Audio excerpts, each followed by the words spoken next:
រឿងចាប់ផ្ដើមដោយការពីមុន Wolverine គឺជាមនុស្សដែលគ្មានអ្នកណាហ៊ានប្រមាថប៉ុន្តែពេលនេះគាត់បែរជាក្លាយជាមនុស្សដែលរស់នៅយ៉ាងលំបាកនិងអស់សង្ឃឹមសូម្បីតែសមត្ថភាពព្យាបាលរបួសដោយខ្លួនឯងដែលធ្លាប់ជាចំណុចខ្លាំងរបស់គាត់ក៏ចាប់ផ្ដើមបាត់បង់ប្រសិទ្ធភាពសូម្បីតែក្រញាំដែក Adamantium របស់គាត់ក៏ចាប់ផ្ដើមច្រេះហើយរាល់ពេលត្រូវប្រយុទ្ធគាត់ត្រូវប្រើដៃទាញវាចេញដោយខ្លួនឯងដែលផ្ដល់ឱកាសឲ្យស្រូវវាប្រហារគាត់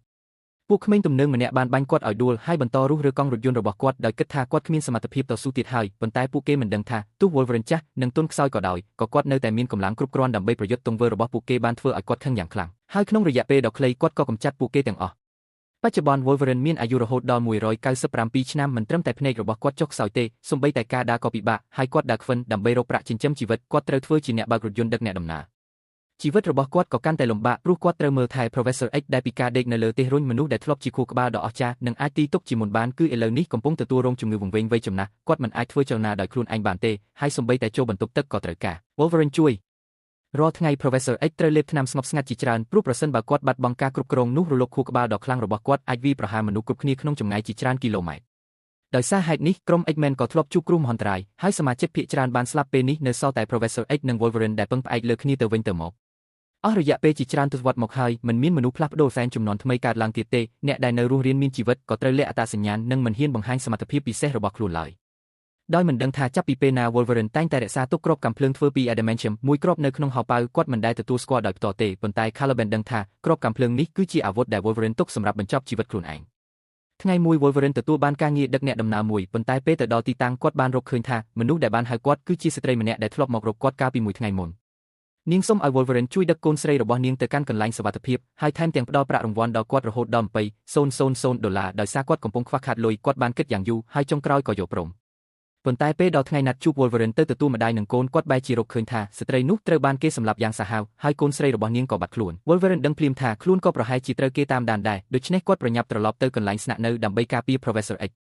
ពេលនោះ Caliban បានរកឃើញកាបូបស្ពីមួយនៅក្នុងប្រម៉ោយរថយន្តខណៈពួកគេទាំងពីរកំពុងឆ្ងល់ស្រាប់តែភ្នាក់ងាររបស់មន្ទីរពិសោធន៍ហ្វេនបានមកដល់គេបានសួរ Wolverine ថាតើគាត់កំពុងលាក់ក្មេងស្រីម្នាក់ឈ្មោះ Laura ឬដោយខឹងនឹងអាកប្បកិរិយារបស់ពួកគេ Wolverine បានចាប់ដៃរបស់ភ្នាក់ងារនោះប៉ុន្តែភ្លាមនោះវត្ថុមួយបានហោះមកវាយក្បាលគាត់រហូតដល់សន្លប់អ្នកដែលវាយគាត់គឺ Laura ដែលជាក្មេងស្រីដែលពួកគេកំពុងស្វែងរក Laura បានរត់ទៅរក Professor X តាមពិត Professor X បានប្រើលោកខួរក្បាលតាក់ទងជាមួយនាងជាមុនហើយណែនាំឲ្យនាងលាក់ខ្លួននៅក្នុងប្រម៉ោយរថយន្តដើម្បីចូលមកទីនេះ Wolverine មិនអាចធ្វើអ្វីបានក្រៅពីទទួលយកស្ថានភាពនេះនៅពេលនោះ Caliban បានយក Pierce ដែលសន្លប់ទៅទម្លាក់នៅកន្លែងស្ងាត់មួយប៉ុន្តែ Pierce ស្រាប់តែភ្ញាក់ឡើងហើយយកកាំភ្លើងភ្ជុំក្បាល Caliban ពេល Wolverine ឃើញរថយន្តជាច្រើនគ្រឿងកំពុងបើកមកគាត់ដឹងថាស្ថានភាពមិនល្អទេគាត់ប្រញាប់ត្រឡប់ទៅកន្លែងស្នាក់នៅហើយលើក Professor X ដាក់លើរថយន្តប៉ុន្តែពួកគេមកយឺតពេលក្រុមស្រូវបានបិទផ្លូវពួកគេនៅកណ្ដាលទីលាន Wolverine ព្យាយាមប្រើកម្លាំងបំបែកផ្លូវប៉ុន្តែដោយសារអាយុចាស់គាត់ត្រូវបានសត្រូវវាយផ្ដួលយ៉ាងឆាប់រហ័សហើយ Pierce ថែមទាំងទាត់ចំមុខគាត់ទៀតផងពួកទាហានចង់ចូលទៅចាប់ Laura នៅក្នុងផ្ទះប៉ុន្តែគ្រប់យ៉ាងត្រូវបានកាមេរ៉ាថតជាប់ពេលបរិះក្បាលទំពេកចូលទៅជិត Laura នាងនៅតែអង្គុយញ៉ាំធាងជាតិយ៉ាងស្ងប់ស្ងាត់មិនយូរប៉ុន្មានសំឡេងកាំភ្លើងនិងសំឡេងស្រែកបានលាន់ចេញពីក្នុងផ្ទះបន្ទាប់មក Laura បានដើរចេញមកយឺតដោយកាន់បាល់នៅក្នុងដៃពេលទាហានឃើញនាងពួកគេបែរជាភ័យខ្លាចយ៉ាងខ្លាំងពីកណ្ដាប់ដៃរបស់ Laura ស្រាប់តែមានក្រញាំដែកពីរលេចចេញមកនាងបោះវត្ថុចេញហើយចាប់ផ្ដើមប្រយុទ្ធយ៉ាងរហ័សទាហានដែលមានបទពិសោធន៍ប្រយុទ្ធជាច្រើនក៏មិនអាចទប់ទល់នឹងនាងបានឡើយ Laura លោតឡើងលើខ្លួនទាហានម្នាក់រួចបង្វិលខ្លួនវាយទាហានម្នាក់ទៀតសូម្បីតែកាំភ្លើងធ្វើពីលោហៈក៏ត្រូវនាងកាត់ផ្ដាច់យ៉ាងងាយប៉ុន្តែដោយសារសត្រូវមានចំនួនច្រើន Laura ត្រូវបានបុរសម្នាក់ចាប់ជាប់និងសង្កត់នឹងជញ្ជាំងនៅពេលដ៏សំខាន់ Wolverine បានចូលមកជួយ Laura ក៏ឆ្លៀតឱកាសប្រើក្រញាំដែលលាក់នៅត្រង់ជើងរបស់នាងហើយកម្ចាត់ទាហានដែលនៅសល់បន្ទាប់មកពួកគេទាំង3បានបើករថយន្តរត់ទៅម្ខាងទៀតនៃផ្លូវរថភ្លើងហើយអាចគេចផុតពីការតាមប្រមាញ់បានចាប់ពីពេលនោះមក Wolverine, Professor X និង Laura បានចាប់ផ្ដើមដំណើររត់គេចខ្លួនជាមួយគ្នានៅតាមផ្លូវ Wolverine បានប្រើទូរស័ព្ទដែលស្ត្រីម្នាក់បានទុកចោលហើយបានរកឃើញការពិតដ៏គួរឲ្យភ្ញាក់ផ្អើលតាមពិត Laura គឺជាមនុស្សផ្លាស់ប្ដូរហ្វេនជំនាន់ថ្មីហើយមានក្មេងជាច្រើនទៀតដូចនាងពួកគេទាំងអស់ត្រូវបានបង្កើតឡើងដោយក្រុមហ៊ុនតែមួយហើយសែនរបស់ពួកគេត្រូវបានយកចេញពីមនុស្សផ្សេងចំណែកសែនដែលប្រើបង្កើត Laura គឺមកពី Wolverine ខ្លួនឯងហេតុនេះហើយទើប Laura មានក្រញាំដែកនិងសមត្ថភាពព្យាបាលរបួសដូច Wolverine ស្ត្រីដែល Laura គិតថាជាម្ដាយរបស់នាងតាមពិតមិនមែនជាម្ដាយបង្កើតទេនាងគ្រាន់តែជាបុគ្គលិកម្នាក់របស់ក្រុមហ៊ុនដោយសារមិនអាចទ្រាំនឹងការធ្វើបាបកុមារទាំងនេះបាននាងបានលួចជួយដោះលែងពួកគេប៉ុន្តែដោយសារទង្វើនេះនាងក៏ត្រូវក្រុមហ៊ុនតាមសម្លាប់នាងបានសុំឲ្យ Wolverine ជួយនាំ Laura ទៅកាន់កន្លែងសុវត្ថិភាពមួយដែលគេហៅថាជាជំរករបស់មនុស្សផ្លាស់ប្ដូរសែនប៉ុន្តែ Wolverine មិននឹកស្មានឡើយថាកន្លែងនោះពិតជាមានប្រភពមកពីសៀវភៅកំប្លែងមួយនៅក្នុងសៀវភៅនោះមានការកត់ត្រាអំពីរឿងរ៉ាវរបស់ X-Men ហើយទីតាំងដែលគេនិយាយថាជាជំរកនោះគឺជាកន្លែងដែលអ្នកនិពន្ធស្រមៃឡើងប៉ុណ្ណោះ Wolverine ភ្ញាក់ផ្អើលយ៉ាងខ្លាំងហើយប្រញាប់ត្រឡប់ទៅសន្តាគារប៉ុន្តែនៅពេលនោះ Pierce និងក្រុមភ្នាក់ងាររបស់គេបានមកដល់ហើយឡោមព័ទ្ធសន្តាគារទាំងមូល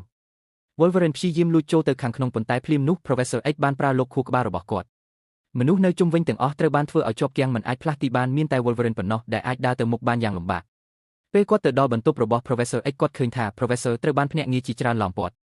Wolverine បានប្រឹងទប់ការឈឺចាប់ហើយប្រយុទ្ធកម្ចាត់អ្នកយាមទាំងអស់បន្ទាប់មក Laura បានប្រគល់ថ្នាំស្ងប់សរសៃប្រសាទឲ្យគាត់ហើយគាត់បានចាក់ថ្នាំចូលទៅក្នុងខ្លួន Professor X ភ្លាមពេល Professor X ឈប់ប្រកាច់មនុស្សនៅជុំវិញក៏សន្លប់ទាំងអស់បន្ទាប់មកពួកគេបានចាប់ផ្ដើមដំណើររត់គេចម្ដងទៀតនៅតាមផ្លូវ Professor X មានអារម្មណ៍សោកស្ដាយយ៉ាងខ្លាំងពេលឃើញមនុស្សស្លូតត្រង់ដែលរងរបួសដោយសារពួកគេក្រោយមកពួកគេបានជួបកសិករម្នាក់ហ្វូងសេះរបស់កសិករបានភ័យស្លន់ស្លោហើយរត់គេចពេញផ្លូវ Professor X បានប្រើសមត្ថភាពរបស់គាត់ធ្វើឲ្យសេះទាំងនោះស្ងប់ខណៈ Wolverine ជួយរុញរថយន្តឡើងទៅលើផ្លូវដើម្បីជាការអគុណកសិករបានអញ្ជើញពួកគេទាំង3ទៅផ្ទះដំបូង Wolverine ចង់បដិសេធប៉ុន្តែដោយសារការអញ្ជើញដោយស្មោះស្ម័គ្រពួកគេក៏យល់ព្រមទៅជាមួយដូច្នេះមនុស្ស3នាក់ដែលគ្មានទំនាក់ទំនងឈាមជាមួយគ្នាគឺ Wolverine, Professor X និង Laura បានចាប់ផ្ដើមរស់នៅជាមួយគ្នាយ៉ាងស្ងប់ស្ងាត់នៅស្ថាន Professor X បាននិយាយថាយប់នេះគឺជាយប់ដែលមានសុភមង្គលបំផុតក្នុងជីវិតរបស់គាត់បន្ទាប់ពីញ៉ាំអាហារពេលល្ងាចរួច Wolverine ក្រុងនឹងទៅជួសជុលបំពង់ទឹកជាមួយម្ចាស់ផ្ទះប៉ុន្តែភ្លាមបន្ទាប់ពីពួកគេចេញទៅ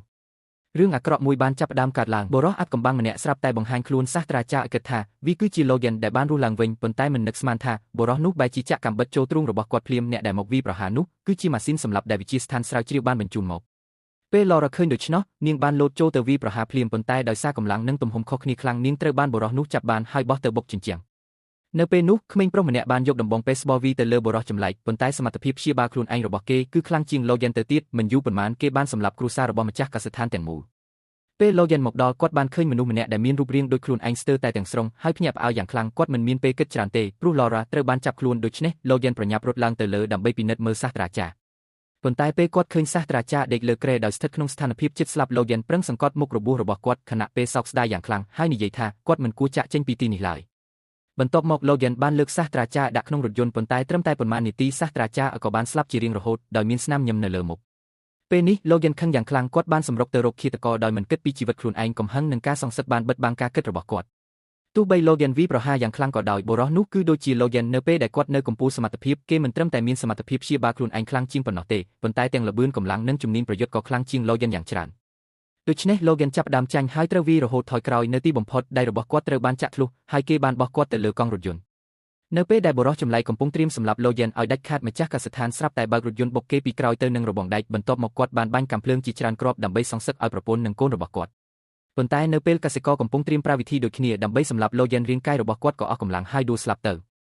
Logan ក៏ធ្លាក់ចូលក្នុងភាពវង្វេងនិងសោកសៅយ៉ាងខ្លាំងព្រោះមុននេះគាត់បានបាត់បង់មិត្តរួមដំណើរហើយឥឡូវនេះសូម្បីតែសាស្ត្រាចារ្យដែលប្រៀបដូចជាឪពុករបស់គាត់ក៏បានស្លាប់នៅចំពោះមុខគាត់ដែរបន្ទាប់មក Logan បានយកក្មេងស្រីឡើងលើរថយន្តហើយនាំសាកសពសាស្ត្រាចារ្យចាក់ចេញពីកន្លែងដ៏គួរឲ្យភ័យខ្លាចនេះប៉ុន្តែ Logan មិនដែលនឹកស្មានថាភ្លាមបន្ទាប់ពីពួកគេចាក់ចេញខ្លួនរបស់គាត់ត្រូវបានវិទ្យាស្ថានស្រាវជ្រាវជួយសង្គ្រោះពួកគេបានចាក់ថ្នាំពណ៌បៃតងចូលក្នុងខ្លួនគេដើម្បីជួសជុលជីលីកាដែលខូចឲ្យជាសះស្បើយឡើងវិញចំណែក Logan វិញដោយសាររបួសធ្ងន់និងអស់កម្លាំងយ៉ាងខ្លាំងគាត់ព្យាយាមរក្សាស្មារតីឲ្យនៅភ្ញាក់ប៉ុន្តែទីបំផុតក៏សន្លប់ទៅពេលគាត់ភ្ញាក់ឡើងវិញគាត់បានរកឃើញថាខ្លួនកំពុងស្ថិតនៅក្នុងមន្ទីរពេទ្យស្បែកដែលរបួសពេញរាងកាយរបស់គាត់បែរជាមិនមានសញ្ញានៃការព្យាបាលខ្លួនឯងឡើយទោះបីគាត់ដឹងថាជីវិតរបស់គាត់ជិតដល់ទីបញ្ចប់ក៏ដោយដើម្បីនាំ Laura ទៅកាន់ Eden ឲ្យបានទាន់ពេល Logan សម្រេចចិត្តបោះបង់ការព្យាបាលហើយបន្តដំណើរជាមួយនាងប៉ុន្តែដោយសាររបួសធ្ងន់និងការហត់នឿយខ្លាំង Logan ទីបំផុតក៏សន្លប់ម្ដងទៀតពេលភ្ញាក់ឡើងគាត់បានរកឃើញថាខ្លួនត្រូវបានគេចងជាប់នៅលើឧបករណ៍លើកហើយកំពុងត្រូវក្មេងដែលជាមនុស្សបំលែងជំនាន់ថ្មីអូសចូលទៅក្នុងកន្លែងមួយក្មេងទាំងនោះគឺជាក្រុមដែលបានរត់គេចចេញជាមួយ Laura ពួកគេបានជួយគ្នាទៅវិញទៅមកហើយថែមទាំងបានសាងសង់មូលដ្ឋានបណ្ដោះអាសន្នមួយដើម្បីជួយឲ្យ Logan ឆាប់ជាសះស្បើយក្មេងបានចាក់សេរ៉ូមរបស់មនុស្សបំលែងមួយដបឲ្យគាត់វាអាចជួយឲ្យសមត្ថភាពព្យាបាលខ្លួនឯងរបស់គាត់ត្រឡប់មកវិញក្នុងរយៈពេលខ្លីនៅយប់មួយ Logan ភ្ញាក់ពីសុបិនអាក្រក់ហើយឃើញ Laura កំពុងអង្គុយយាមគាត់ Laura ចង់ឲ្យ Logan ចាក់ចេញជាមួយពួកគេប៉ុន្តែ Logan បដិសេធយ៉ាងដាច់ខាតគាត់ដឹងថារាងកាយរបស់គាត់កំពុងចុះខ្សោយហើយមនុស្សគ្រប់គ្នាដែលចូលមកជិតគាត់តែងតែជួបរឿងអាក្រក់ដូច្នេះដើម្បីការពារ Laura គាត់បានធ្វើជាមនុស្សតឹងរឹងហើយបដិសេធសំណើរបស់នាងនៅព្រឹកបន្ទាប់ Logan បានរកឃើញថាក្មេងទាំងអស់បានចាក់ចេញដោយស្ងាត់ហើយបានទុកសេរ៉ូមមួយដបចុងក្រោយឲ្យគាត់ពេលមើលទៅមូលដ្ឋានដែលនៅទេ Logan មានអារម្មណ៍ឯកានិងសោកសៅយ៉ាងខ្លាំងប៉ុន្តែពេលគាត់ងើយមើលទៅលើមេឃគាត់ឃើញដ្រូនជាច្រើនកំពុងហោះកាត់គាត់ភ្លាមមានអារម្មណ៍ថាមានអ្វីមួយមិនប្រក្រតីដូច្នេះគាត់ប្រើកែវយិតមើលហើយឃើញថាគោលដៅរបស់ពួកគេគឺក្រុមក្មេងដែលកំពុងរត់គេច Logan ប្រញាប់រត់ចេញទៅជួយពួកគេប៉ុន្តែដោយសាររាងកាយនៅខ្សោយគាត់រត់បានមិនឆ្ងាយផងក៏ដួលចុះពេលឃើញក្មេងម្នាក់ត្រូវបានចាប់ខ្លួនគាត់គ្មានជំរឿផ្សេងទៀតឡើយ Logan បានយកសេរ៉ូមមួយដបចុងក្រោយហើយចាក់ចូលក្នុងខ្លួនទាំងអស់ភ្លាមសមត្ថភាពរាងកាយរបស់ Logan បានត្រឡប់មកដល់កម្រិតកំពូលវិញគាត់រត់យ៉ាងលឿនទៅមុខដោយស្ទើរតែភ្លេចថាខ្លួនមានអាយុដល់ទៅ197ឆ្នាំ ប្រឈមមុខនឹងក្រុមទាហានពិសេសលោកយ៉ាន់ប្រយុទ្ធយ៉ាងងាយស្រួលដូចជាកាត់ស្មៅគាត់ត្រៀមខ្លួនធ្វើគ្រប់យ៉ាងដើម្បីការពារមនុស្សដែលនៅសល់ដូចជាគ្រួសាររបស់គាត់នៅពេលនោះរថក្រោះធុនធ្ងន់របស់សត្រូវបានមកដល់ហើយបាញ់មួយគ្រាប់បោកលោកយ៉ាន់ឲ្យហោះចេញទៅឆ្ងាយពេលឃើញ Laura ត្រូវបានទាហានជាច្រើនឡោមព័ទ្ធលោកយ៉ាន់មិនខ្វល់ពីការឈឺចាប់ឡើយហើយលោតចូលទៅជួយនាងឪពុកនិងកូនស្រីបានសហការគ្នាម្ដងទៀតហើយប្រើក្បាច់ប្រយុទ្ធដ៏រហ័សដើម្បីកម្ចាត់សត្រូវទាំងអស់ប៉ុន្តែពេលនេះរបួសរបស់លោកយ៉ាន់ចាប់ផ្ដើមមិនអាចព្យាបាលបានទៀតច្បាស់ណាស់ថាប្រសិទ្ធភាពរបស់សេរ៉ូមបានអស់ដើម្បីជួយសង្គ្រោះមិត្តរួមចំនួនរបស់ Laura ដែលត្រូវបានចាប់ខ្លួនលោកយ៉ាន់សម្រេចចិត្តនៅម្នាក់ឯងដើម្បីទាក់ទាញចំណាប់អារម្មណ៍របស់ Pierce ខណៈ Laura លួចចូលទៅពីខាងក្រោយនៅពេលលោកយ៉ាន់បាញ់សម្លាប់មេវក្រឹតជន់រួច Laura ក៏ចាប់ផ្ដើមប្រតិបត្តិការភ្លាមពេលទាហានកំពុងត្រៀមបាញ់លោកយ៉ាន់ក្មេងប្រុសម្នាក់បានប្រែសមត្ថភាពបញ្ចេញចរន្តអគ្គិសនីធ្វើឲ្យពួកគេទាំងអស់សន្លប់ប៉ុន្តែនៅពេលលោកយ៉ាន់ត្រៀមកម្ចាត់សត្រូវឲ្យអស់ Pierce ស្រាប់តែបញ្ចេញខ្លួនដ៏អាក្រក់របស់លោកយ៉ាន់ម្ដងទៀតពេលឃើញឃាតករដែលបានសម្លាប់អ្នកដែលគាត់ស្រឡាញ់លោកយ៉ាន់និងខ្លួនរបស់គាត់ក៏ចូលប្រយុទ្ធគ្នាភ្លាមប៉ុន្តែលោកយ៉ាន់ដែលរងរបួសធ្ងន់មិនអាចប្រកួតជាមួយខ្លួនបានឡើយគាត់ត្រូវបានចាក់ធ្លុះទ្រូងហើយបោះចេញទៅឆ្ងាយទោះបីលោកយ៉ាន់ប្រើទ្វារដែកសង្កត់ខ្លួនឲ្យជាប់នឹងដីក៏ដោយកម្លាំងរបស់គាត់មិនគ្រប់គ្រាន់ទេហើយត្រូវខ្លួនទាត់ដួល Laura ឃើញដូច្នោះក៏លោតចូលទៅជួយភ្លាមលោកយ៉ាន់ស្អប់ខ្លួននោះយ៉ាងខ្លាំងហើយចង់កម្ចាត់វាឲ្យដាច់ខាតប៉ុន្តែនៅពេលគាត់កំពុងប្រយុទ្ធ Pierce បានលួចវាពីក្រោយហើយចាក់ជើងរបស់លោកយ៉ាន់ឲ្យធ្លុះ